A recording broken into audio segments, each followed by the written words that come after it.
curso de refuerzo en línea de la Universidad de El Salvador.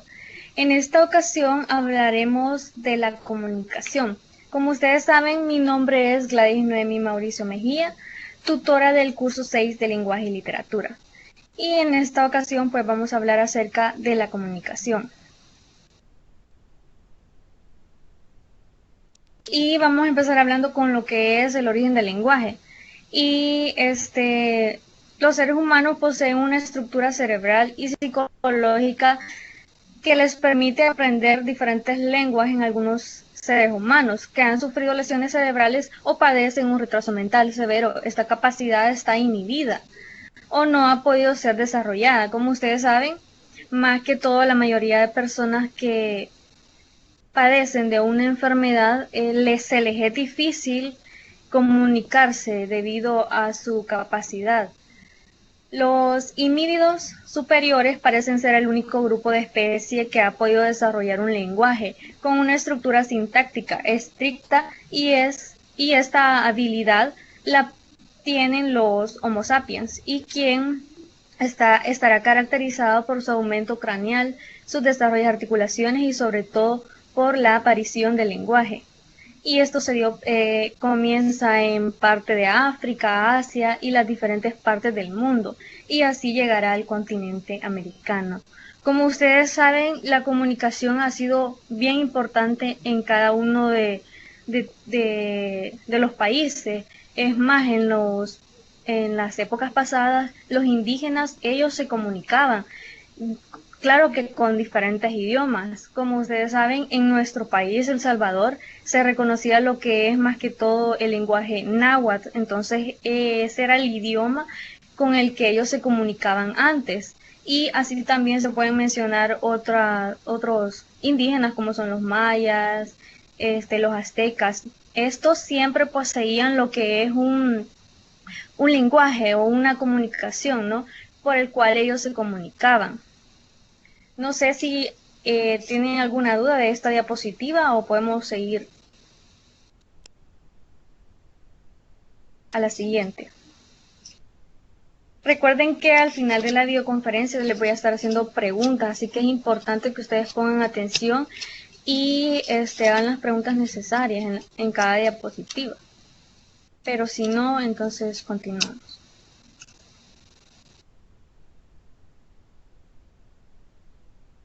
La comunicación tradicionalmente se ha definido con el intercambio de sentimientos, opiniones, cualquier otro tipo de información mediante el habla, la escritura u otro tipo de señales. Todas las formas de comunicación requieren lo que es un emisor, un mensaje y un receptor destinatario.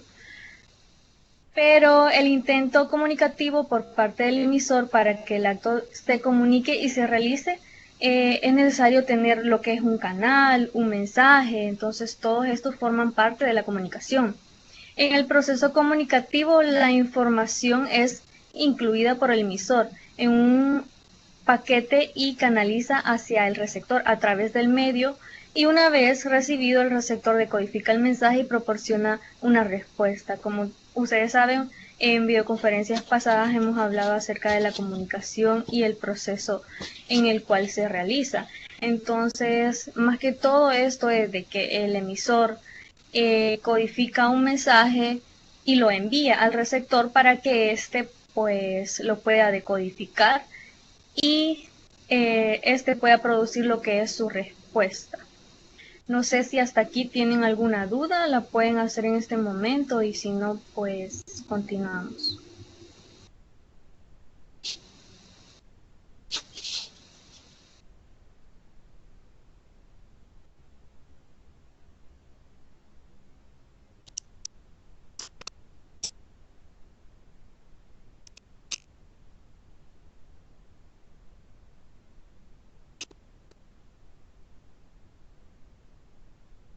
Bien, entonces continuamos.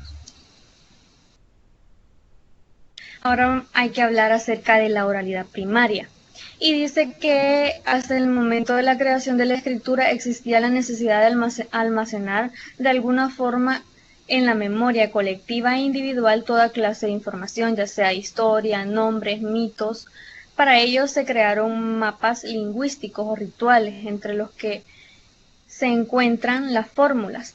Y tenemos que las fórmulas son una introducción oral breve acompañada de música, a partir de la cual se enganchan una exposición extensa de todo aquello que se recuerda. Es decir, que la fórmula, como ustedes pueden en algún momento recordar ciertas cosas acerca de la vida.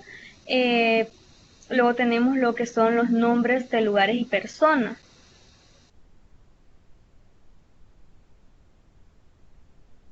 Tenemos una pregunta de Eduardo Guerrero. Él nos pregunta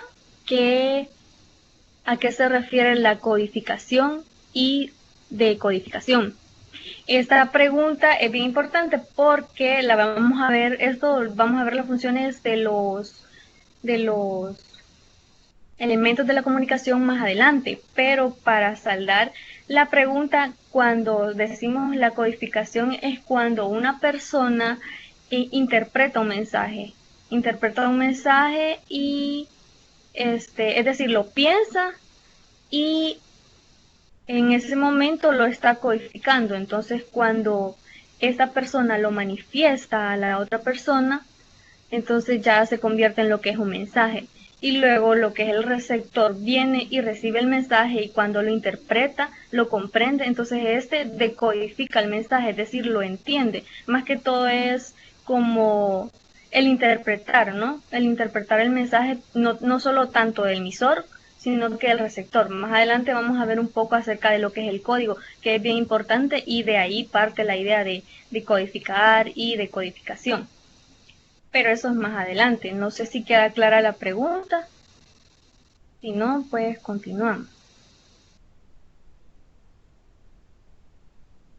Muy bien. Entonces vamos a seguir. Bueno, estábamos con los nombres de lugares y personas. Y los nombres de lugares y personas los hacen propios, hacen referencia a nombres de diferentes canales y lugares. Ustedes saben que más que todo nosotros tenemos o poseemos nombres propios. Entonces, en esta ocasión, pues yo me llamo Noemí. Entonces, a mí me pusieron así para no tener que estarme cambiando nombres todos los días. Es decir, o sea, no me podía llamar el día lunes un nombre, el martes otro nombre. Entonces, debido a esto, nace la oralidad primaria, que son todas aquellas cosas que nosotros recordamos. Por ejemplo, los nombres, era el caso, ¿no? Entonces nosotros tenemos una idea bien clara y podemos recordar a la persona por su nombre. Luego tenemos lo que es la poesía, y es la historia religiosa y mitológica que pues cada sociedad tiene en su entorno. Es decir, nosotros recordamos nuestra religión, recordamos la historia de nuestro país y la mitología, todas esas cosas que se vienen recordando y hacen un poco más amena lo que es la oralidad primaria. No sé si tienen alguna duda de esta diapositiva.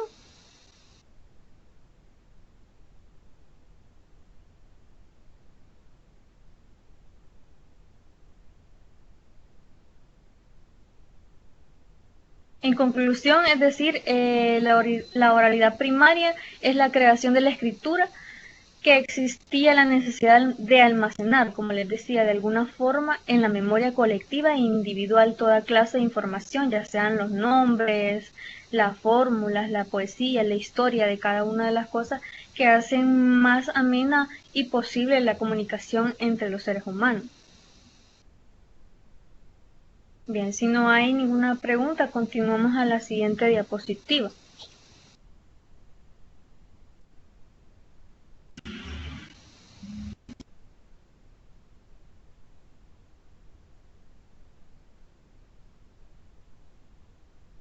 Y luego tenemos la comunicación oral versus la escritura. Existen en la actualidad dos grandes teorías que intentan explicar cómo se dio el paso de una sociedad oral a una sociedad escrita. La primera teoría es la denominada teoría de la gran línea divisoria. Y esta teoría pues nos dice que con la escritura nuestro pensamiento se vuelve más reflexivo y más complejo y estructurado. Pues ustedes saben que no es lo mismo leer un documento que te lo lean. Entonces, cuando uno lee, tiende, ¿no?, a tener un pensamiento más reflexivo y complejo y estructurado de lo que se está leyendo en este caso. Luego tenemos lo que es la segunda teoría, que es la conocida como teoría de la continuidad. Y esta teoría pues niega la superioridad de la escritura frente a la oralidad y define la idea de que ambas tipos de comunicación, oral y escrita, son medios de comunicación lingüísticos y equivalentes. Entonces, tenemos que en la primera teoría pues decíamos que eh, la comunicación se vuelve estricta, compleja y estructurada. Y entonces la segunda teoría es como que dice, bueno, pero las dos escrituras son iguales y son equivalentes porque pertenecen a la misma comunicación lingüística. No sé si tienen alguna duda acerca de esto, si no continuamos.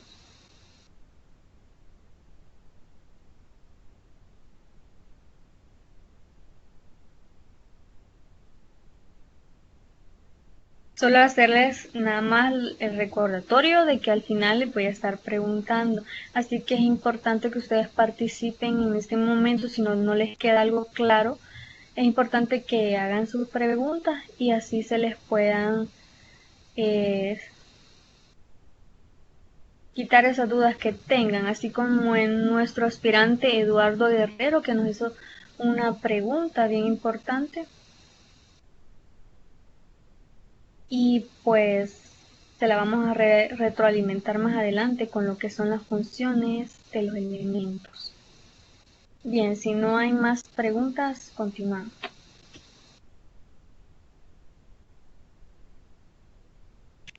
Y ahora vamos a pasar a lo que es la escritura cuneiforme. Esta escritura ha sido acompañada necesariamente en un cambio profundo de la sociedad, como es el paso de la sociedad cazadora, recolectora a la sociedad agricultora, ganadera. La aparición de la escritura está ligada a la aparición de la división social. Es por ello que las primeras escrituras aparecieron en los templos donde se localizaban la clase sacerdotal. Los sacerdotes se encargaban de la contabilidad y administración de los impuestos, utilizando para ello unas tablillas de arcilla donde el número tenía más peso que la letra. Estas tablillas suponen el origen de la escritura cuneiforme y las más antiguas fueron encontradas en el templo de Uruk, sin que la escritura sacerdotal habría de poder establecer su situación de privilegio y su panel organizador del pueblo. Con este tipo de escritura se formalizan las divisiones sociales y su función sancionadora y normativa. Esta escritura yo creo que más de alguna tuvo que haber escuchado. Esta escritura viene siendo como los jeroglíficos. Ustedes saben que los antepasados utilizaban lo que son los jeroglíficos y en este caso la escritura cuneiforme viene siendo casi similar. Esta escritura consistía en pequeños dibujos o pequeños signos que los antepasados utilizaban para poder comunicarse y entonces ellos entendían esta escritura por medio de dibujos y más adelante vamos a ver qué países utilizaban los jeroglíficos y qué países utilizaban lo que es la escritura cuneiforme. Entonces, no sé si tienen alguna duda de esta diapositiva. Si no, puedes continuar.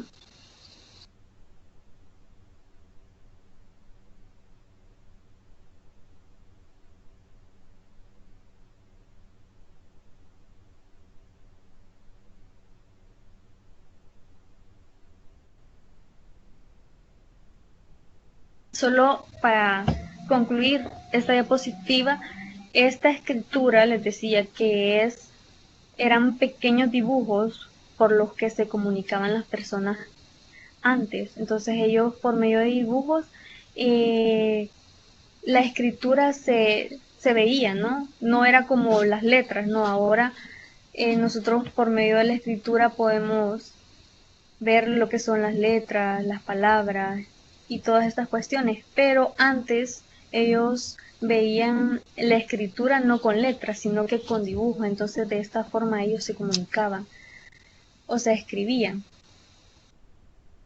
Si no hay ninguna duda, continuamos.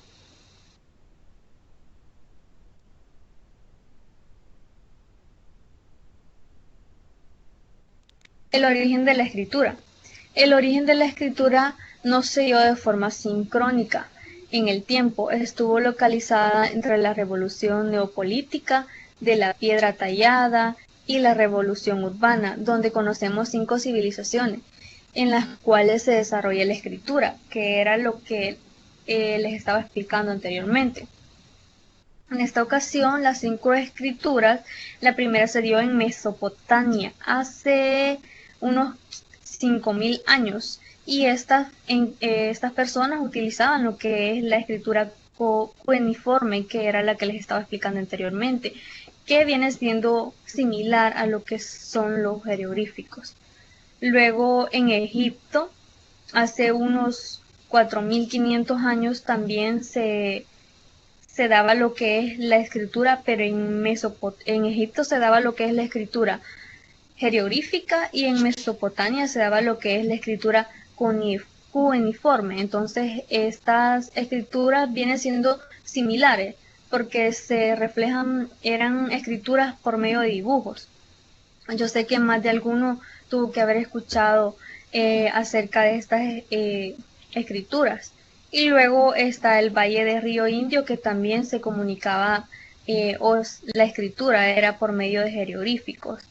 Y luego tenemos que en Asia, hace 3000 años, también se encontraba lo que es la escritura ideográfica. Y esta escritura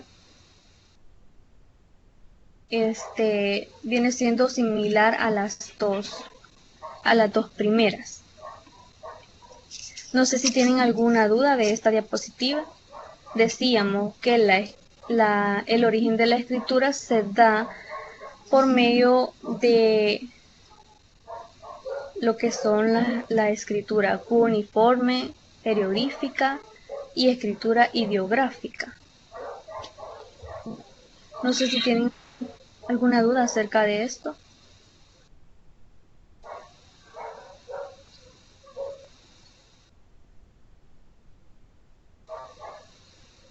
Si no, continuamos. Bien.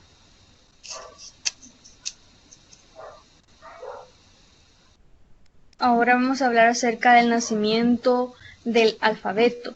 Cuando la revolución urbana constituyó las primeras ciudades, aparecieron una escritura lineal y las escrituras cuneiformes se extendieron por toda la ribera oriental de la costa mediterránea.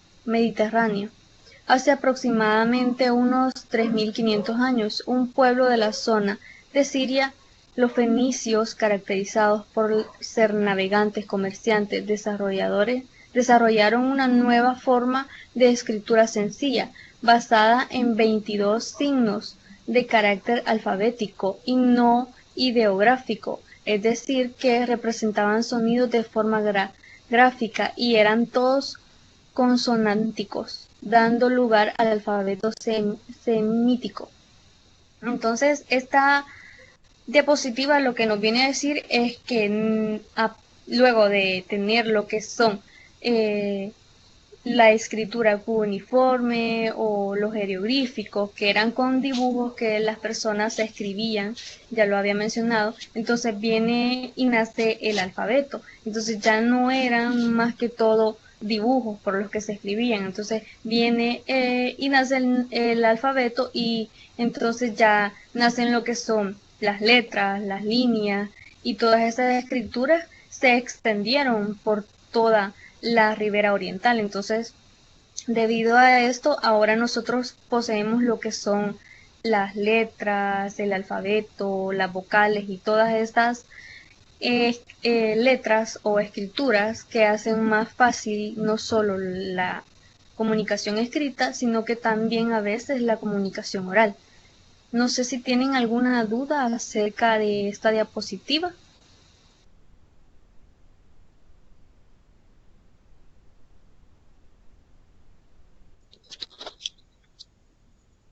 Hola, buenas noches. Sí, solo sobre el alfabeto semítico tengo una duda. Tal vez nos podría explicar acerca de eso. Sí,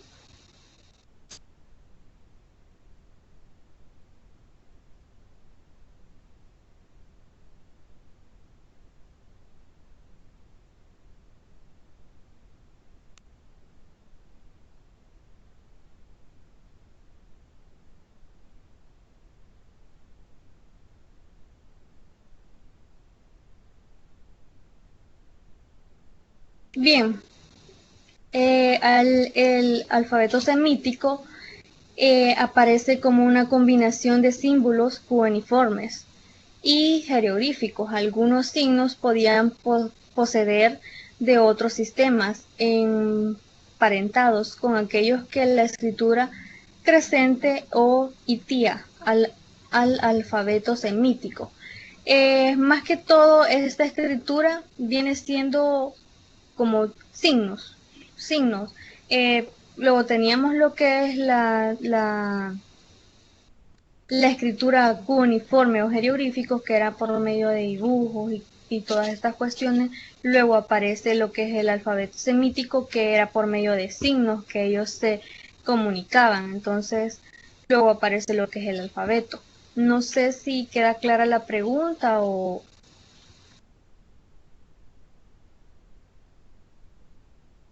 Sí, bien.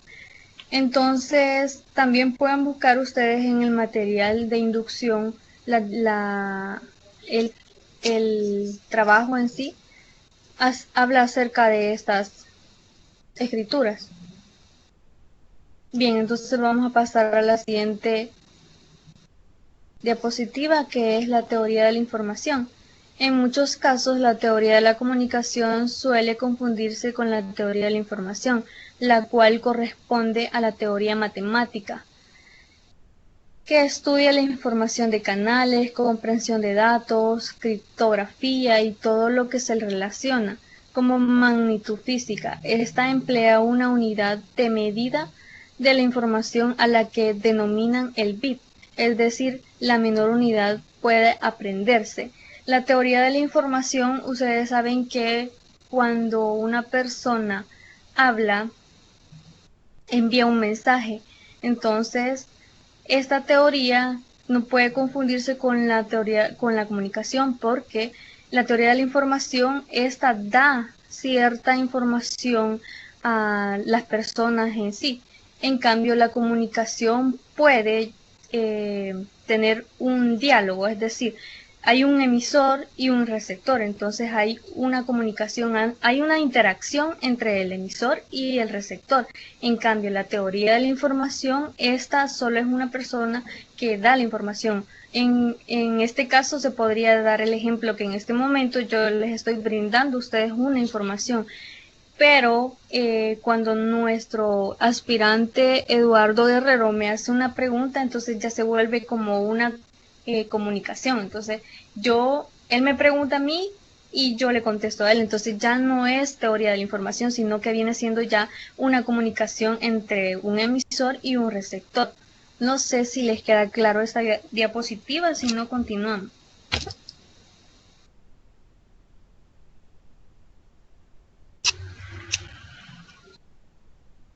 Bien.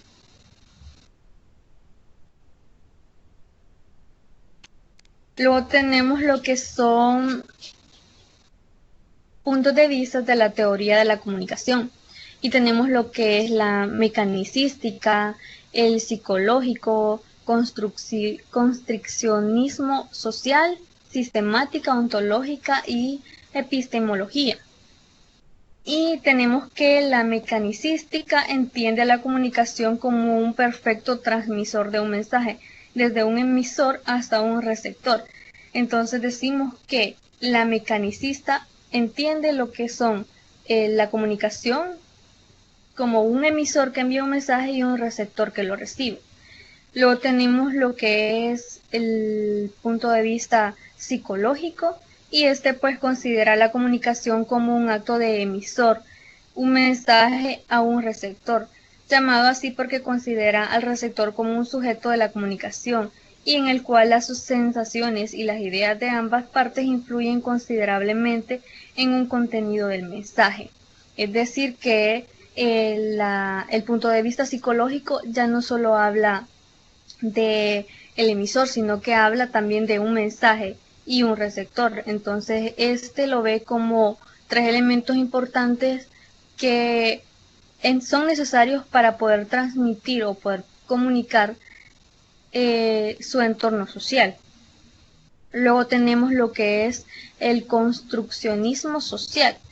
Y este pues considera a la comunicación como el producto de significados creativos e interrelaciones compartidas. Como ustedes saben, cuando las personas se comunican, a veces interaccionan acerca de su entorno, acerca de las cosas que les pasan. Entonces, este más que todo construccionismo social es de las personas, ¿no? Cómo se comunican. Atali nos está escribiendo en ese momento. No sé si tiene alguna pregunta acerca de lo que acabo de mencionar.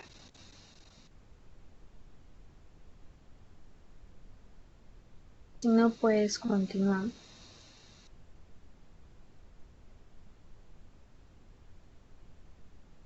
Es importante que ustedes estén participando en la videoconferencia.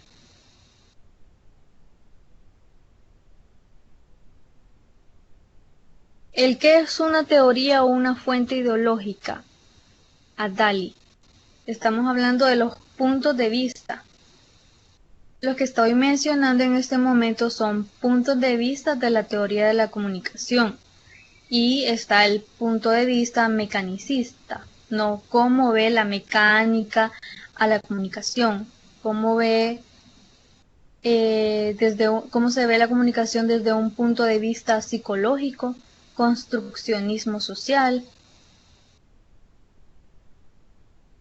Está bien, entonces entendemos. Entonces decía, y les estaba explicando, que los puntos de vista de la teoría de la comunicación son los mecanicistas, el psicólogo, el construccionismo social, el sistemático, ontología y la epistemología.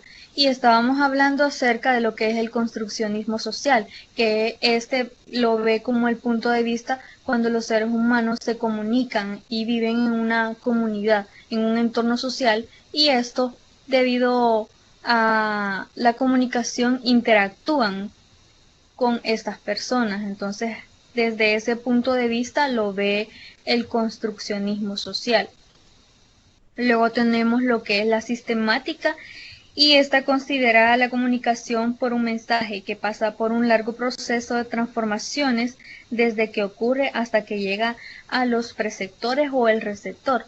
Es decir, que la sistemática ve el proceso de la comunicación, cómo éste se da o cómo éste se envía. Entonces, la sistemática más que todo se basa en el proceso en el cual se da lo que es el medio de comunicación. Luego tenemos lo que es la ontología, que considera la verdadera naturaleza de la realidad. Esta es, digamos, cuando una persona quiere comunicar algo que le parece bonito de la naturaleza. Varios escritores hablan acerca o crean sus libros acerca de lo que son la naturaleza. Entonces el punto de vista de la ontología nos dice de que la comunicación puede comunicarse o puede expresarse a través de lo que es la naturaleza. Y por último, aparece lo que es la epistemología. Y esta considera que el conocimiento objetivo es aquel que es el resultado de una mirada sistemática de las relaciones casuales del fenómeno, es decir, que la epistemología ve la comunicación desde el punto de vista de la mirada, de las expresiones, de los emanes que realizan los seres humanos. No sé si ha quedado claro cada punto de vista. Recuerden que se los voy a preguntar al final de la videoconferencia y es importante que ustedes participen en este momento. Si tienen alguna duda de cualquier punto de vista de la teoría de la comunicación, es importante que la hagan en este momento.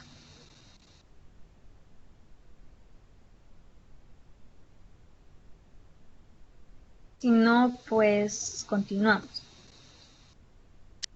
El psicológico. Sí, decíamos que el psicológico considera la comunicación como el acto de enviar un mensaje a un perceptor, llamado así porque considera al receptor como un sujeto de la comunicación, en el cual el receptor, como sujeto de la comunicación, puede predecir lo que son las sensaciones, las ideas de ambas partes que influyen considerablemente en el contenido del mensaje. Entonces decimos que el psicológico se refiere a todas aquellas sensaciones que el ser humano puede producir, ¿no? Ustedes saben que cuando una persona, por ejemplo, le dice algo a otra persona y lo ofende, ¿no? Entonces lo ofende, esta persona siente y daña sus sentimientos. Entonces el psicológico va por ese punto de vista de la comunicación, que cuando alguien se comunica o por ejemplo recibe una terrible noticia, entonces se está comunicando y se está dando cuenta de que tal vez algo malo le pasó a un familiar o cuestiones así, entonces el punto de vista psicológico dice de que es más que todo expresar las sensaciones. Adali nos dice que el psicológico es como una especie de predicción de lo que puede ocurrir si hago alguna determinada acción. Lo que les decía, ¿no? Que el psicológico lo que expresa son lo que son las sensaciones y las ideas de ambas partes, influyen considerablemente en el contenido del mensaje, es decir, más que todo las sensaciones que éste puede llegar a provocar en el individuo, es decir, la sensación que puede provocar el emisor al receptor o puede ser al revés también. Luego tenemos lo que es la ontología, y la ontología nos dice que se debe considerar la verdadera naturaleza de la realidad. Esta pues nos dice que se debe apreciar lo que es la naturaleza para poder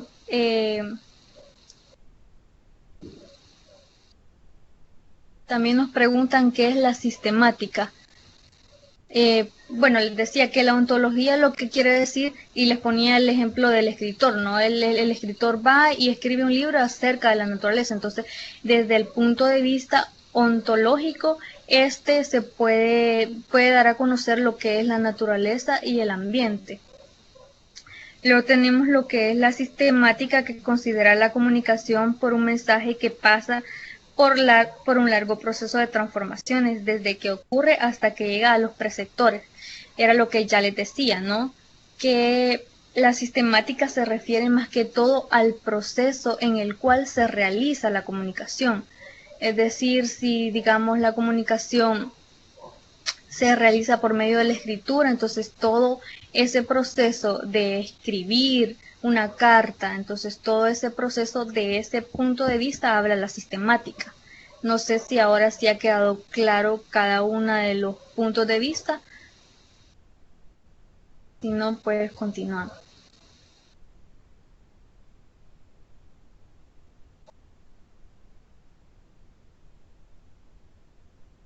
Jonathan nos dice que sí. También Pamela. Bueno, entonces vamos a continuar.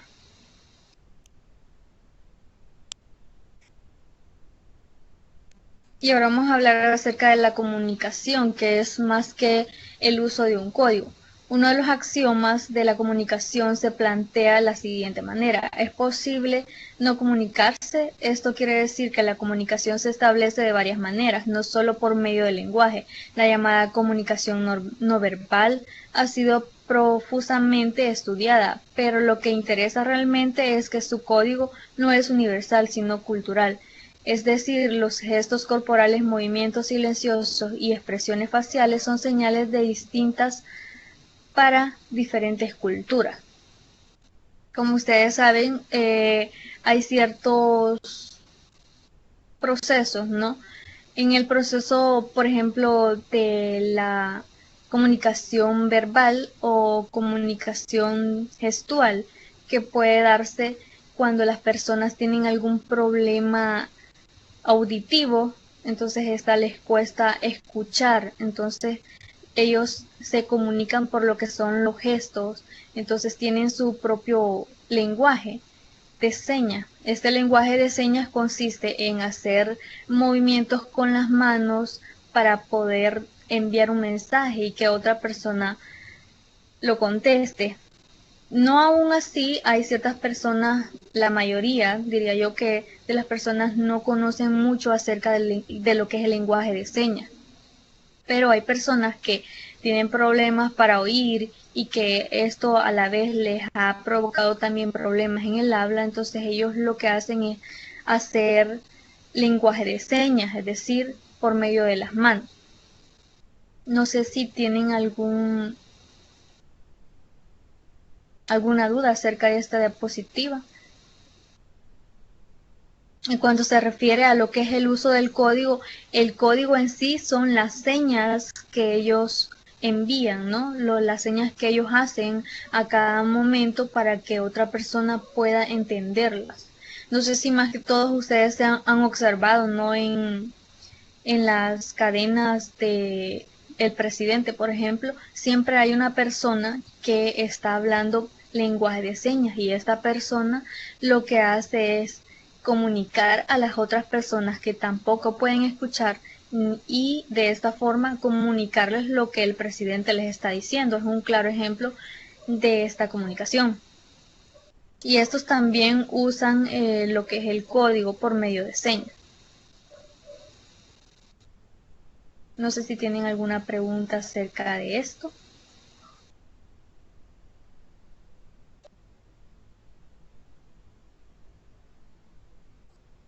Fíjate que en este momento, más que todo, la universidad también posee cursos y yo entendería en este momento, debido al idioma en el que se habla, pueden variar, pero ciertas palabras. Es decir, si digamos en español una palabra cambia de significado en otro país, obviamente que el lenguaje de señas también puede cambiar.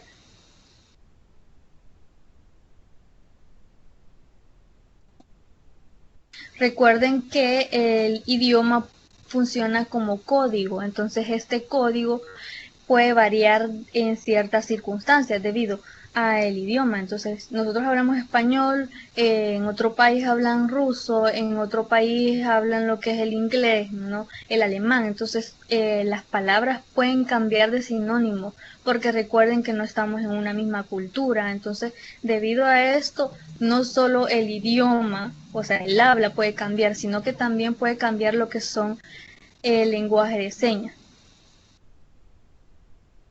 Más adelante, Eduardo, nuestro querido aspirante que nos está participando bastante, vamos a hablar acerca de los elementos y yo creo que cuando hablemos de los códigos entonces va a ser más clara la idea. Entonces no sé si lo dejamos para después, para cuando hablemos de los elementos.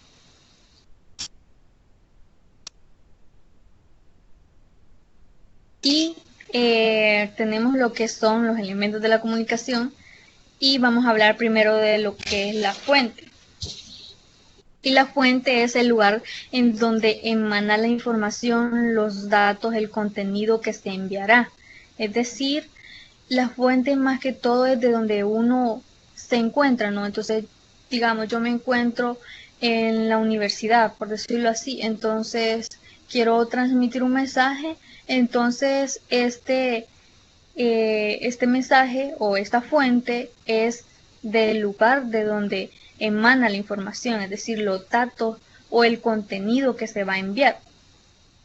es decir, de donde nace el mensaje, o sea, de donde nace la idea, por decirlo así. Yo quiero comunicar algo, entonces yo tal vez voy en el carro o voy caminando con mi mamá, por decirlo así, entonces veo el señor de las paletas, entonces yo digo, bueno, yo quiero una paleta, entonces le digo a mi mamá que me la compre. Entonces la fuente viene siendo eso, de donde nace o emana la información de datos que se quiere enviar. Luego tenemos lo que es el emisor, que yo creo que cada uno de nosotros tenemos bastante claro qué es lo que es el emisor, que es la persona que envía el mensaje, lo interpreta. Por decirlo así, en el ejemplo que les estaba poniendo, de que yo le pedía una paleta a mi mamá, entonces el emisor lo que hace es ver, o sea, por medio de la fuente o el entorno en el que se encuentra, ver y decir, bueno, yo quiero una paleta. Entonces yo tengo la idea y se lo digo a mi mamá. Entonces, en ese momento, cuando yo interpreto eso, codifico lo que es el mensaje por medio, y entonces se lo transfiero a lo que es mi mamá. Entonces, veamos que el emisor es la persona que elige los signos adecuados para transmitir su mensaje, es decir, codifica para poder enviarlo. No sé si tiene alguna duda de lo que es la fuente o el emisor para poder pasar así a lo que es el receptor y el o decodificador.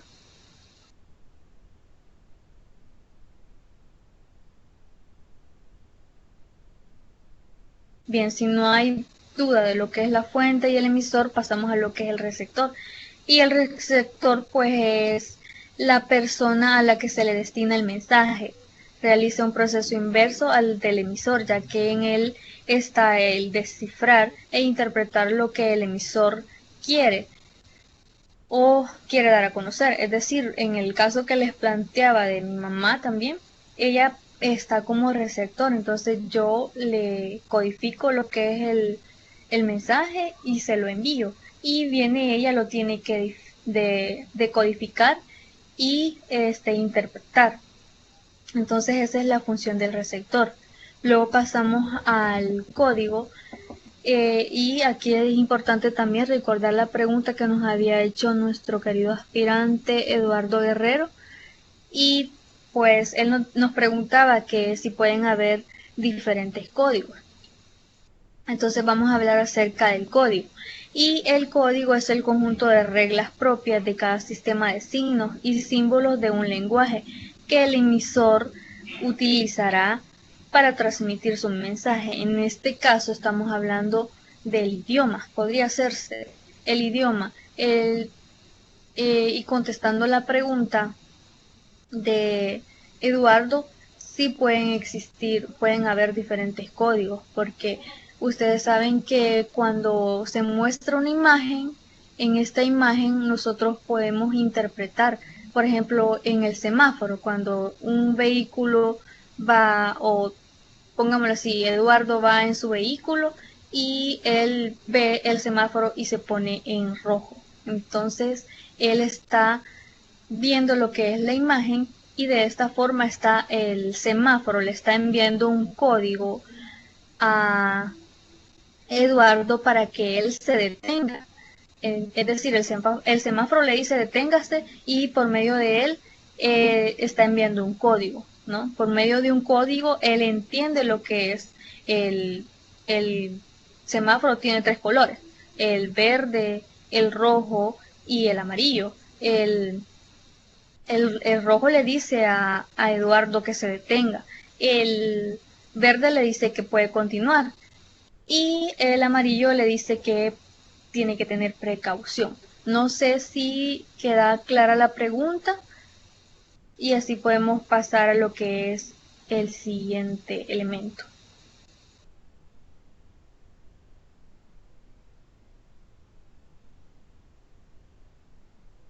Bien, entonces pasamos a lo que es el mensaje.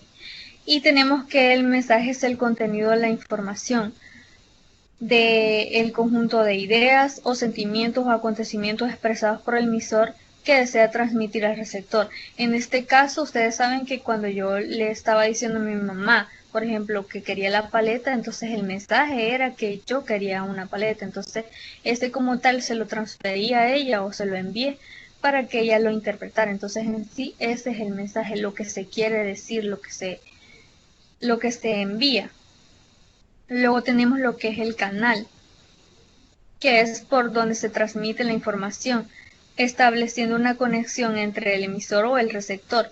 En este ejemplo podría ser el canal, el aire, en el caso de la voz. Es decir, que el canal, claro, de la comunicación oral es el aire por medio donde se envía la voz. Entonces ese sería el canal por medio del cual el emisor y el receptor se pueden comunicar.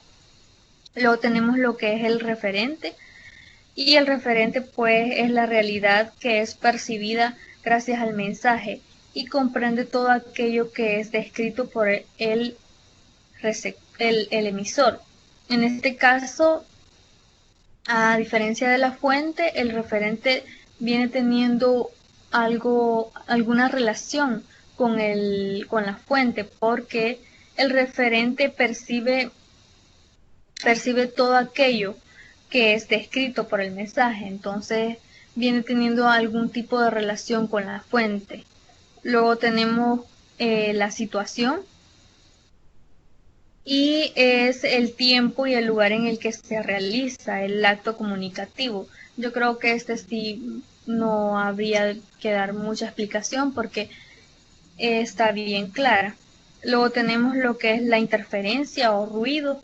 En el caso de la comunicación puede ser si digamos yo tengo tos, o en el caso de el ruido, por ejemplo, yo voy hablando con una persona y esta persona, vamos caminando por la calle y se escuchan cierta música, más que todo ustedes saben que en las calles hay bastante interferencia, entonces ese ruido puede hacer que el mensaje que yo le envío a el receptor no tenga interferencia o no entienda el receptor el mensaje.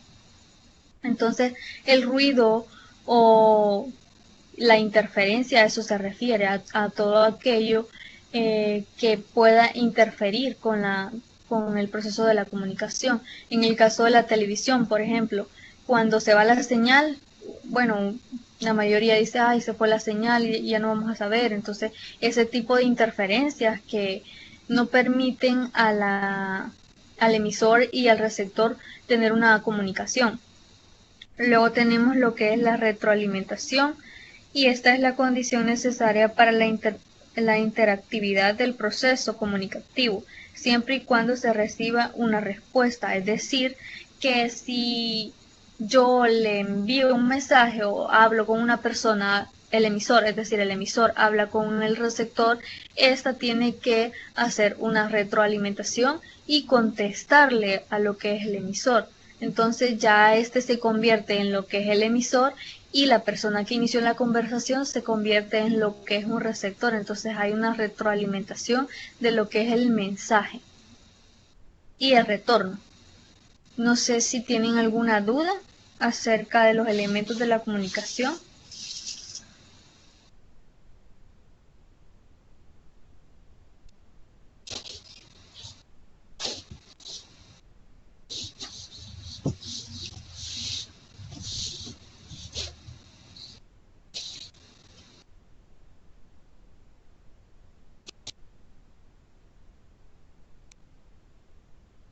Bien, entonces continuamos.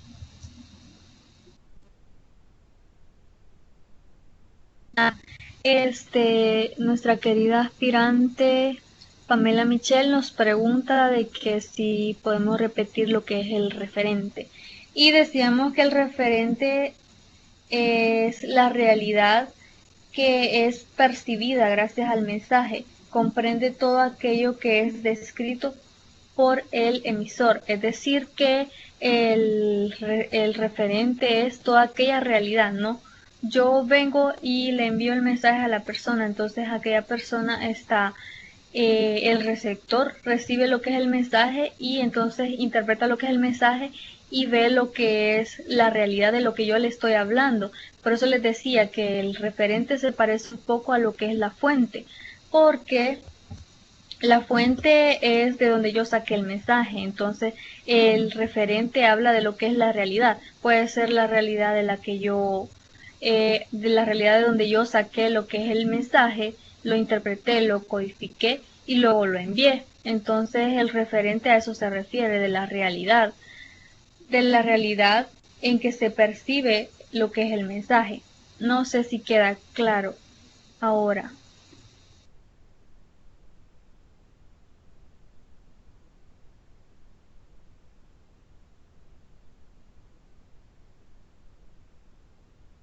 Bien, entonces continuamos.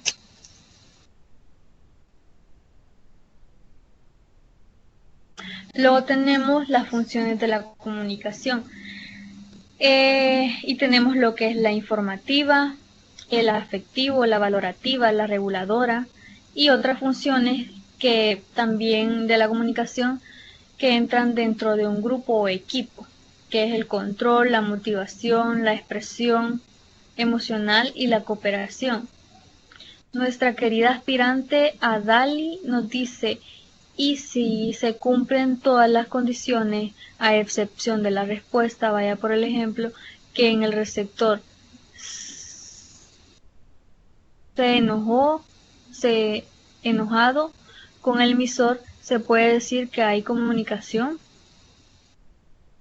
En el caso de que cuando creo que la pregunta bien va encaminada a si un emisor envía un mensaje y no obtiene una respuesta, entonces no hay una comunicación. Sí, bien, entonces no hay una comunicación porque solo se recuerdan que hablamos de acerca de la teoría de la información.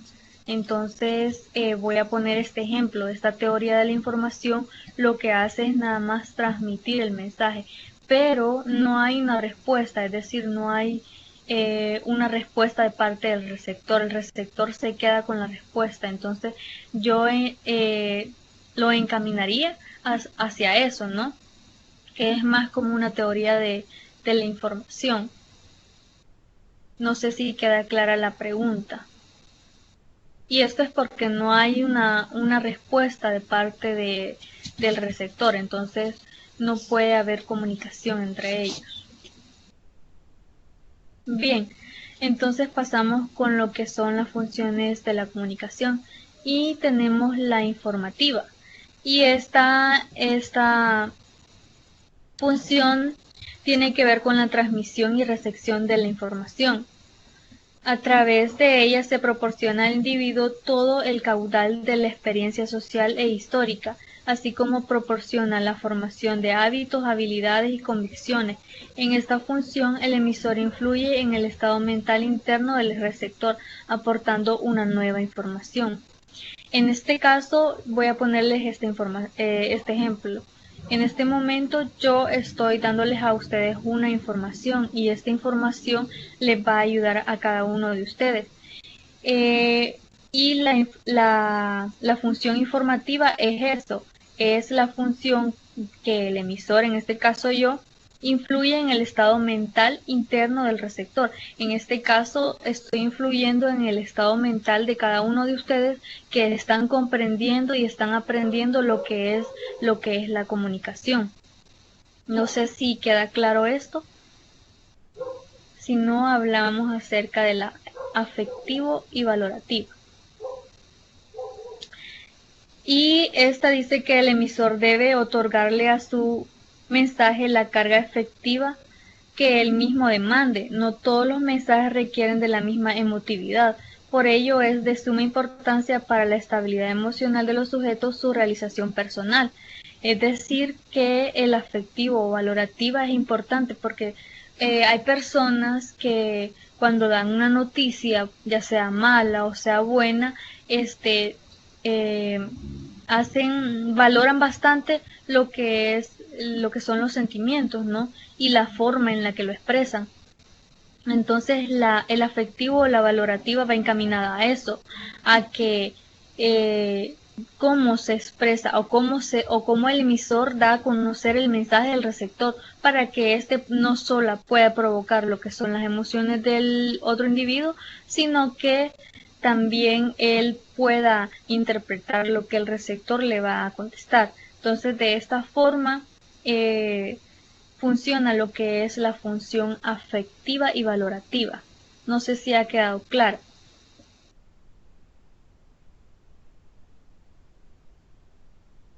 Luego vamos a hablar un poco acerca de la reguladora. Y esta dice que tiene que ver con la regulación de la conducta de las personas con respecto a sus semejantes, es decir, viene siendo nada más así como el respeto, ¿no? Vamos a hablar del respeto. Entonces, esta función reguladora habla acerca de toda aquella comunicación que regula no solo el comportamiento, sino las palabras, porque ustedes saben que a veces las personas se discuten, entonces esta función va encaminada a eso, a regular lo que son las normas de comportamiento de cada individuo. Luego pasamos al control. Sí, Eduardo Guerrero nos pregunta, ¿podría explicar de nuevo la afectiva o valorativa? Y nos dice que la afectiva o valorativa, el emisor debe otorgarle un mensaje de la carga afectiva que él mismo demande. No todos los mensajes requieren de la misma emotividad. Y estábamos hablando de eso, ¿no? De las emociones, de cómo el emisor le envía el mensaje a lo que es el receptor, es decir, la emoción, ¿no? Por ejemplo, una persona, cuando un novio, por ejemplo, le va a pedir a su novia que se case con ella, entonces este siempre busca un lugar bonito, algo emotivo para que ella, o sea, para obtener una respuesta positiva de parte de ella. No sé si queda clara ahora la afectiva y valorativa.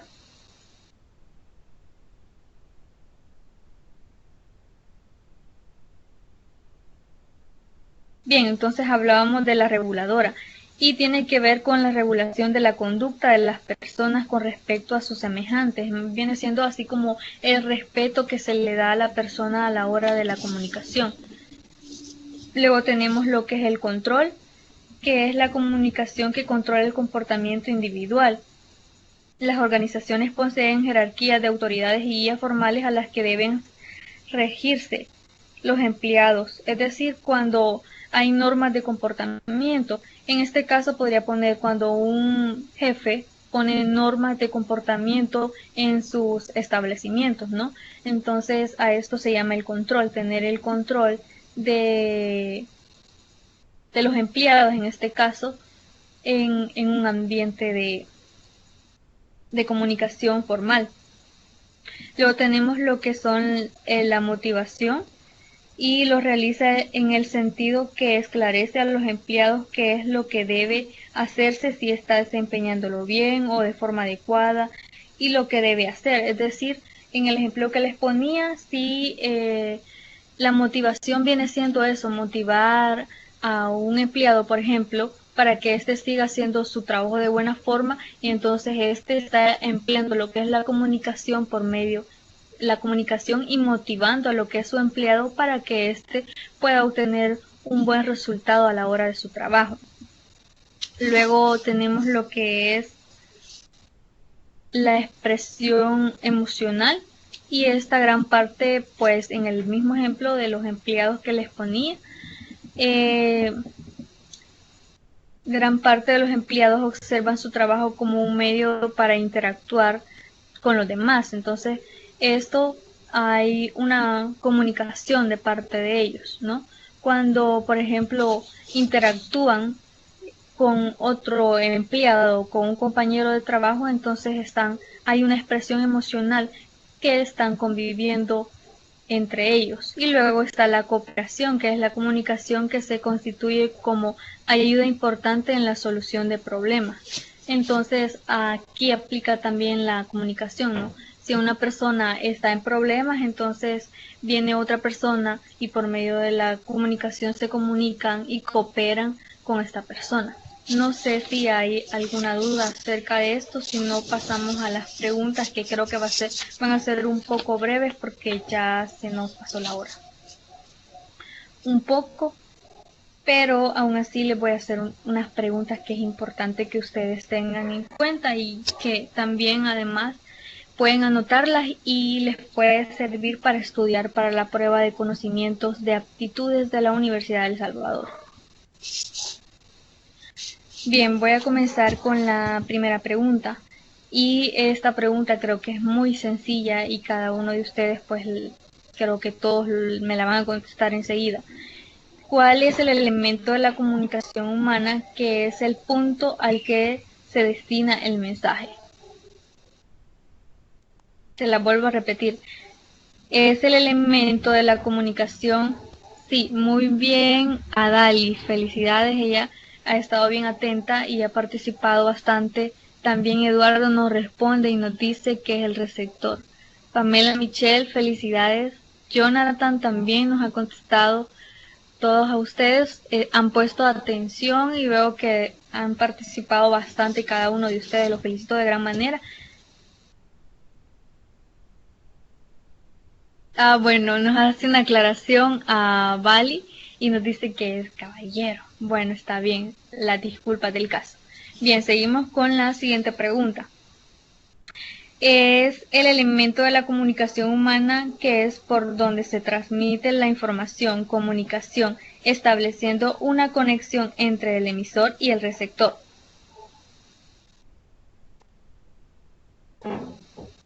La pregunta es el elemento de la comunicación humana que es por donde se transmite la comunicación, la información, estableciendo una conexión entre el emisor y el receptor.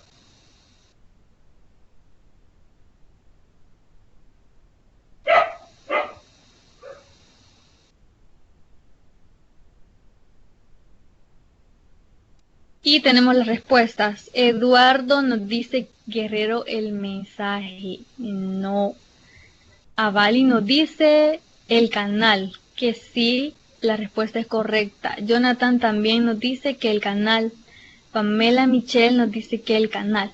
Y la respuesta es sí, efectivamente es el canal, porque solo escuchar la pregunta es el elemento de la comunicación humana, que es por dónde se transmite el mensaje. Entonces, pasamos a la siguiente pregunta y la pregunta nos dice, ¿de dónde nace el mensaje primario? ¿De dónde nace el mensaje primario?